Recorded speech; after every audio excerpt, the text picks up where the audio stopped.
ဟုတ်ကဲ့မင်္ဂလာပါကျွန်တော်အင်းဝ idea mobile printer service ကပါပြပြပေးမှာကတော့ဟို cartridge ဆေးဖြည့်တာလေးတွေပေါ့နော်ဟို Canon printer တွေ HP printer တွေပေါ့နော် Refill cartridge လေးတွေကိုဆေးပြန်ဖြည့်တဲ့ပုံစံလေးတွေကိုပြပြပေးမှာပါဟုတ်ကဲ့ကျွန်တော်ဒီ cartridge ကိုပထမဆုံးဒီပုံစံတိုင်းပဲမြင်ရမယ်ဒီပုံစံတိုင်းဟိုမှာဒီဆေးကန်ကို waste can တွေကိုစွန့်ထုတ်တဲ့ဥစ္စာတစ်ခုရှိမယ်ကျွန်တော်တို့ဆေးပြန်ဖြည့်တဲ့ပေါက်တစ်ခုရှိမယ်ဒီကောင်ကတော့မဖြစ်မနေဆေးကိုဟိုစွန့်ထုတ်ပေးရမယ်ပေါ့နော်ဟုတ်ဒီမှာမကောင်းတဲ့ waste မင်းတွေရှိတယ်ဆေးမဖြည့်ခင်ဆိုင်မှာဒီ waste can လေးကိုအရင်ဆုံးစွန့်ထုတ်ပေးမယ်ခုတစ်ခါလေးပြပေးလိုက်ပါမယ်โอเคဒီပေါက်လေးကိုဖွင့်လိုက်မယ်ဖွင့်ပြလိုက်ဆိုလို့ရှိရင်ကျွန်တော်တို့ဒီဆေးကိုခါထုတ်ပေါ့နော်ဟုတ်ကဲ့ပါဒီထဲဥစ္စာတွေအကုန်လုံးကုန်တဲ့ထီကိုခါထုတ်ပေးရပါမယ်ဒီကောင်လေးခါမထုတ်ခဲ့ဘူးဆိုလို့ရှိရင်ကျွန်တော် site တွေမှာအမဲတွေပါတာတို့ကျွန်တော်တို့စာတွေမပြည်ပြင်တာတို့ပေါ့နော်စာရွက်တွေမှာအမဲအမှုန်တွေပါမယ်ပေါ့နော်ဒီကောင်လေးကိုကျွန်တော်တို့ဒီဥစ္စာလေးကိုတန်ရှင်းပြန်လုပ်ပေးရပါမယ်ဟုတ်ဒီကောင်လေးကိုဒီစားလေးဘေးတွေမှာလည်းမပေးနေအောင်ပေါ့နော်ဟုတ်ကဲ့ပါ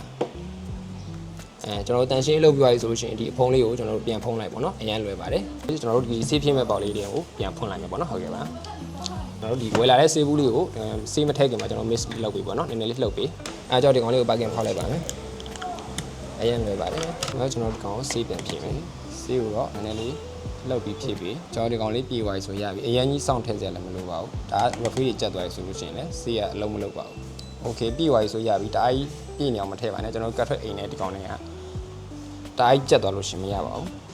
โอเคဒါလေးဖြည့်သွားပြီဆိုပြန်ပိတ်မယ်ပိတ်သွားရင်တန်ရှင်းလုပ်မယ်